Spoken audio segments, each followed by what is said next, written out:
So I was in the sauna in the middle of the day, only person in there, and I saw Pastor Dan walk by the window. I didn't even know we went to the same gym. I, as an introvert, was like, what do I do if he comes into this sauna right now? Do I just let him do his thing and not bother him? And he did before I could even get my thoughts together. And I was like, are we just gonna sit here awkwardly, or am I going to say something? And I just said, hey, Pastor Dan. And he asked how long I had been going to Grace. And I didn't plan to tell him my story, but I just word vomited. I've been going for 10 years now, but you should know that it took me 4 years of listening to you or being really angry at you before I ever changed and started believing in God. When I was 22 years old, I was in grad school. Science and education were my identity and my God at that time. I just loved to learn as much as I could. I loved having control over everything, and the more that I could learn about the body and anatomy and neurology was where I found my comfort. I truly didn't believe there was a God, and the more I went through schooling and learned about science, it pushed me even further into becoming an atheist. And I had no anger towards God. I just truly did not believe that there was one. I was very passionate about my viewpoints, so I would use all of my knowledge and background to try to disprove that God existed. My second year of grad school, I met a guy. He did believe in God, and he knew that I did not. We argued a lot in the beginning of our relationship. I got a job as an OT randomly and asked him, would you move to Reno with me? And he said yes. So we moved across the country, and he started going to Grace Church.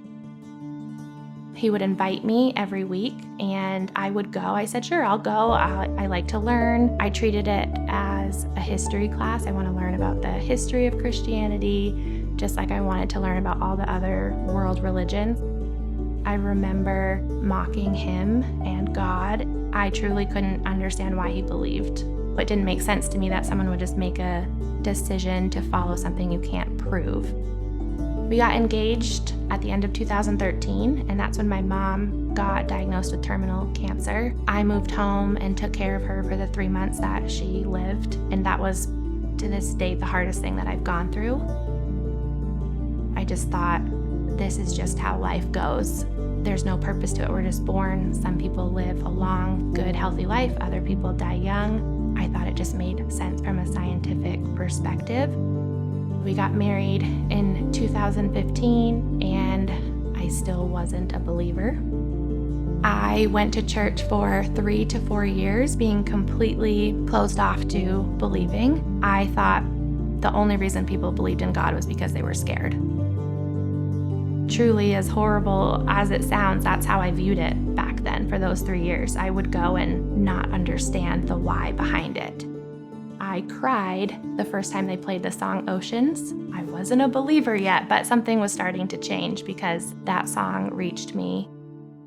I would joke that Pastor Dan would get up there and say things that just made me angry, but for some reason I kept coming back, and he used to say, are you just an audience member? I remember feeling like, okay, I'm finally coming to church, and now you're gonna tell me it's not good enough. I can't just sit here and be an audience member. And I'm so thankful that he said that, because he was pushing me forward. I just needed to learn more about the Bible, learn more about Jesus's life, and learning that he was a real person who actually gave his life for all of us. Once that connected, my life radically changed. It was, I'm going all in, but there was no happy medium for those 4 years. I couldn't kind of believe it or say, maybe I want to learn about this. I just was absolutely not interested until I felt it. That's the only way I can describe it, is I felt him changing me and working in me, and it hasn't left since. Sometimes I wonder what would have happened if I ended up with another atheist. I don't think I ever would have stepped foot into church. He is so secure and confident in his relationship with God that my being an atheist and mocking him and making fun of him it didn't even bother him.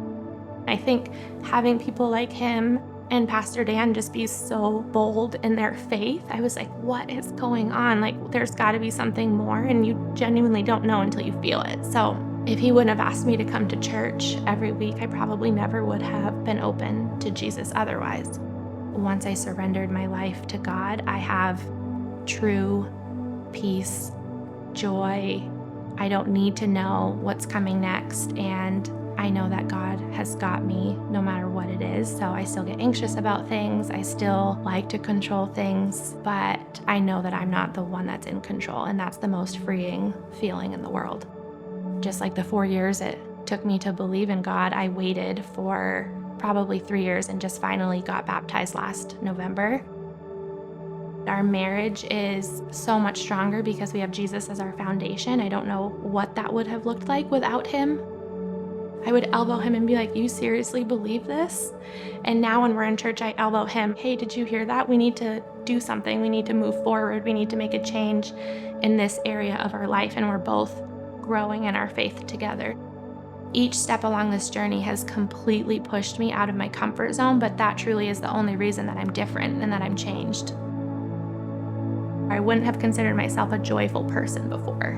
And now I don't have that. I have total joy and peace all the time because I have God. I have like a sense of urgency that if I wouldn't have met my husband and I wouldn't have stepped foot into Grace Church, it took me a long time. What would I be like if I didn't have that now?